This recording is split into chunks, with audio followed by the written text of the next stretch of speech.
Every fish is different, and in order to catch certain kinds of fish, you are going to need the right lure. We caught up with pro angler Chris Johnston to talk about what lures to bring with you when you're a beginner fishing. When you're first starting into fishing, the best setups you can probably have is what I have right here. You got a bobber, and then below it you got a little tube jig. And this tube jig is going to catch any panfish, rock bass, crappie, and you're going to get the odd bass as well on it. And it's probably the easiest setup. You cast it out, you let the bait sink below the bobber, and eventually, hopefully, you're going to get a bite, and this bobber will go under the water. And when the bobber goes under the water, it means you got a fish, so set the hook and then start reeling. So if you're looking to go catch some walleye, maybe some bass, this is your standard walleye crankbait. It's a perch color.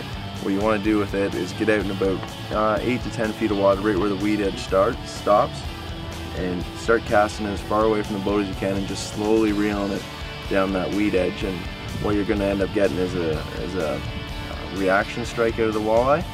And that's probably your most popular walleye bait right there. Now, if you want to fish something a little slower on the bottom, you can go to what's called a bucktail. What you want to do with the bucktail is you don't want to cast it as far away from the boat as you can. You want to cast about 10-15 feet out in front of the boat, right on the edge of the weeds. Let it go to bottom, and then as soon as it hits bottom, just kind of hop it up maybe 3 or 4 feet. Let it go back down to bottom, and you're slowly working it back towards the boat.